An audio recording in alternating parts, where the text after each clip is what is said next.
इस्तेमाल हम लोग इसलिए करते हैं क्लासेस को बनाने के लिए। और क्लासेस हम क्यों बना रहे हैं? ताकि हम टाइप सेफ मैकेनिज्म अपने एजेंट्स को प्रोवाइड कर सकें। आप सबको पता है कि type safe classes, type safe functions, type safe methods क्यों ज़रूरी हैं, पता है ना आप सबको? इससे डेवलपर एक्सपीरियंस इंप्रूव होता है, डेवलपर को कोई स्पेसिफिक प्रॉब्लम नहीं फेस करनी पड़ती जब वो डेवलपमेंट कर रहा होता है। तो हम पाइडेंटिक का इस्तेमाल कर रहे होते हैं टाइप्स को क्रिएट करने के लिए।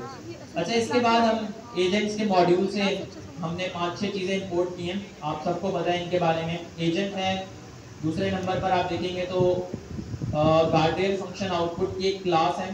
तीसरे नंबर पर input guardrail tripper triggered and then run context wrapper.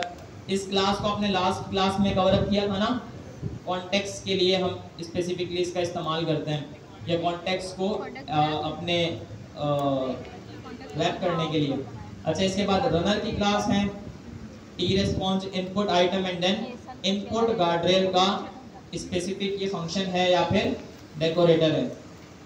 अच्छा, यहाँ पर हमने एक सिंपल क्लास बनाई हुई है जिसका नाम है मैथ होमवर्क आउटपुट। यानी हम इस क्लास के अंदर क्या कह रहे हैं कि जो भी एजेंट का आउटपुट होगा उसके अंदर हम दो चीज़ें चेक करेंगे। एक तो ये कि क्या ये मैथ का स्पेसिफिक इनपुट यूज़र ने पुट किया है, और दूसरा है रीजनिंग। अच्छा, हमने एक सिंपल एजेंट बनाया है। जो एजेंट क्या कर रहा है, मेरे लिए इनपुट गार्डरेल वाला काम परफॉर्म कर रहा है। अच्छा, जब भी हम गार्डरेल को इम्प्लीमेंट करते हैं ना, तो दो चीज़ों को आपने ध्यान में रखना है। एक तो ये कि आप डायरेक्ट इम्प्लीमेंटेशन कर सकते हैं, यानी आपको एजेंट बनाने की ज़रूरत नहीं है। आपने सिंपल क्लासेस बनाई और उस क्लासेस को आपने अपने उस एजेंट को पास किया जिस पर आप वैलिडेशन लगाना चाह रहे हैं। दूसरा तरीक़ेकार ये है कि आप अपने गार्डरेल को एडवांस लेवल के ऊपर लेकर जा सकते हैं with the help of creating a agent that is only specific to the guardrail. तो यहाँ पर वही काम हुआ है। इस एजेंट का नाम क्या है? Guardrail agent. और ये क्या चेक कर रहा है? ये चेक कर रहा है कि क्या यूजर ने मैथ होमवर्क के बारे में कहा है या नहीं। Simple as that. और अगर आप यहाँ पर इस प्रॉपर्टी को देखेंगे आउटपुट टाइप वाली, तो आउटपुट टाइप वाली प्रॉपर्टी के अंदर हमने, जैसे मैंने थोड़ी देर पहले आपको बताया कि मेरे स्पेसिफिक एजेंट की आउटपुट टाइप क्या होगी, तो वो मैंने यहाँ पर अपनी स्पेसिफिक क्लास बना दी जो मैंने ऊपर डिफाइन की थी, मैथ होमवर्क आउटपुट। अच्छा, यहाँ पर जो है वो सारा का सारा असली खेल शुरू होता है। लास्ट क्लास में सिमिलर कोड भी आपने किया होगा या देखा होगा। सबसे पहले तो हमने इनपुट गार्डरेल के डेकोरेटर को पुट किया है। इसका मतलब ये है कि इस डेकोरेटर के अंदर या इस स्पेसिफिक फंक्शन के अंदर जो भी चीज़ें इम्प्लीमेंट हुई हुई हैं वो इस मैथ गार्डरेल वाले फंक्शन के अंदर भी आ जाएंगी।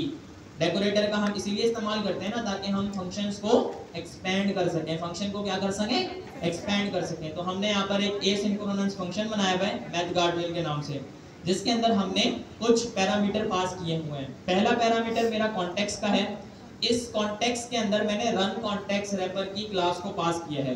अच्छा, रन कॉन्टेक्स्ट रैपर की क्लास स्पेसिफिकली क्या करती है? मेरे इस पूरे एजेंट के अंदर जितना भी कोड मौजूद है उसको कॉन्टेक्स्ट शेयर करने के लिए, कॉन्टेक्स्ट का मतलब ये है कि डेटा शेयर करने के लिए इस्तेमाल की जाती है। तो यहाँ पर मैंने कॉन्टेक्स्ट का एक पैरामीटर पुट किया है और इसको टाइप उसी के लिहाज से डिफाइन कर दी है। इसके बाद दूसरा मेरे पास एजेंट का पैरामीटर है जिसमें मैंने एजेंट की क्लास को डिक्लेयर किया है। और इसके बाद जो है वो तीसरा इनपुट का है, और इनपुट जो है वो या तो स्ट्रिंग होगी या तो list of responses of the user input. अच्छा, इसके बाद ये जो फंक्शन है ये क्या रिटर्न कर रहा है?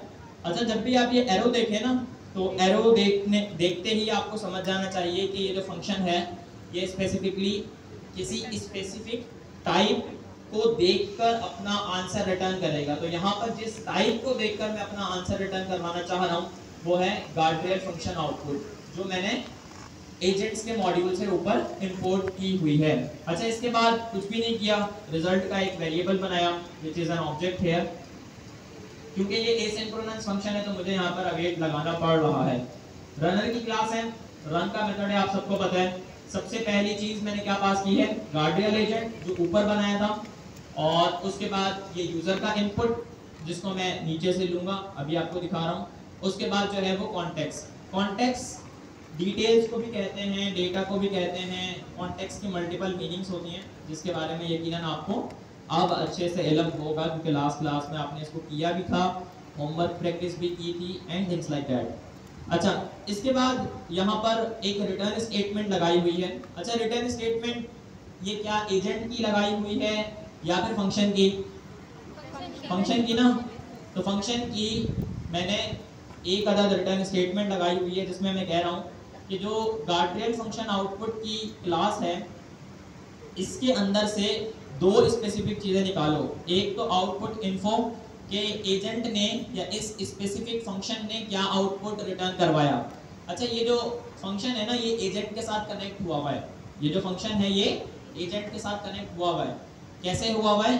क्यों? क्योंकि हमने यहाँ पर रन कॉन्टेक्स्ट रैपर की क्लास पास की हुई है। याद रखिएगा कि रन कॉन्टेक्स्ट रैपर की क्लास जब भी हम पास करते हैं, तब ये पूरे के पूरे कोड बेस से हमारे एजेंट को उठाकर हर एक फंक्शन के अंदर पुट करने का काम अंजाम देती है। इसी वजह से मेरे पास यहाँ पर ये जो रिजल्ट है, इस रिजल्ट के अंदर फाइनल आउटपुट भी मौजूद है। अच्छा, और दूसरी चीज ट्रिपवायर ट्रिगर्ड। ट्रिपवायर ट्रिगर्ड की एक छोटी सी एग्जांपल दूंगा। अक्सर औकात घरों के अंदर हम देख रहे होते हैं ना कि इसकी एक छोटी सी एग्जांपल दूंगा कि जैसे सोलर का कोई बटन था और आपने उसके अंदर जो है वो बिजली वाली इस्त्री लगा दी, तो धमाका होगा ना। ट्रिप जो है वो ट्रिप वायर जो है वो ट्रिगर हो जाएगा ना, यानी जो स्पेसिफिक एक वायर थी वो ट्रिगर हो जाएगी ना, ट्रिगर होगी, धमाका होगा। अक्सर औकात ये चीज घर में अम्मियों से हो जाती है।